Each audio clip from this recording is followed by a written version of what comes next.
On this day in history, April 6th, 46 BC, Julius Caesar defeats Caecilius, Metellus, Scipio, and Marcus Porcius Cato, Cato the Younger, at the Battle of Thapsus.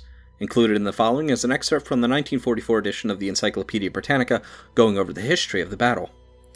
Battle of Thapsus, 47 BC. After his victory at Pharsalus, Julius Caesar followed Pompey to Egypt, where the Pompeians accumulated a large army and were joined by Juba, king of Numidia. A battle was fought at Ruspina, in which Caesar was almost overwhelmed, after which he moved to Veta and besieged it. Withdrew on account of lack of supplies, and in order to compel Scipio to battle, marched on Thapsus, an ancient city of North Africa in the province of Byzacium, the modern province of Tunis, on the coast more than 100 miles north of Carthage.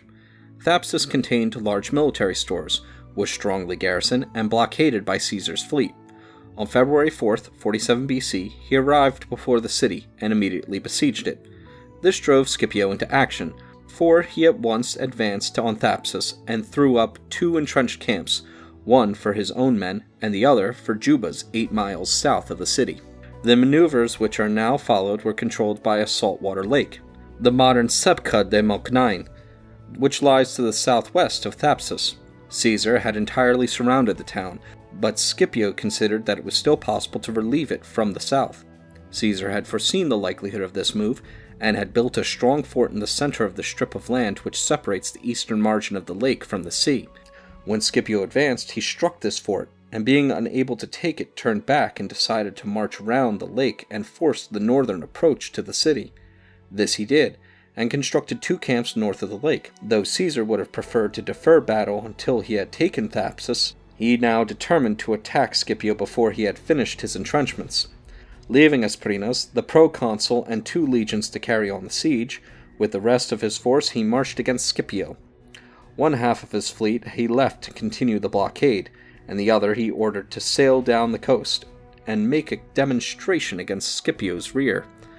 Placing his left on the coast, Scipio drew up his army in 3 lines, with his elephants and light troops in front of his right and left wings, his Numidian cavalry on the left, and the rest of his cavalry and light troops on the right.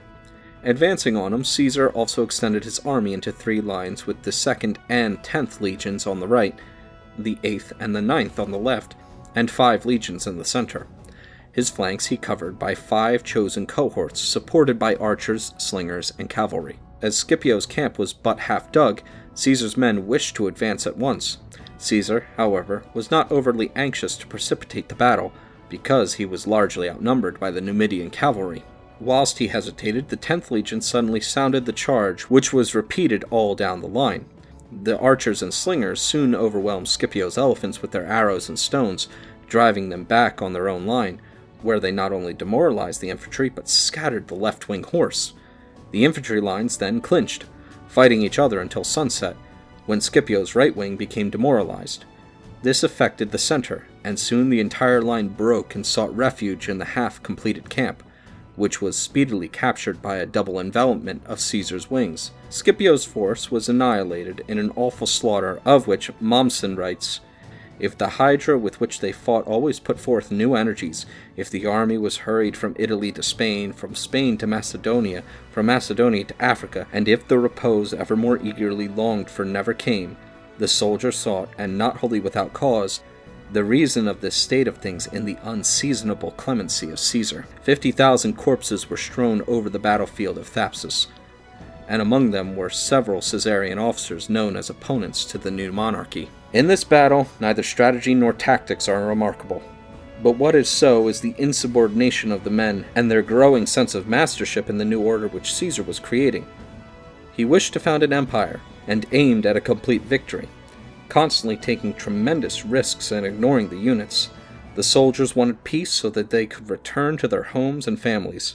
At Thapsus, a battle was begun between the will of Caesar and the desires of his men.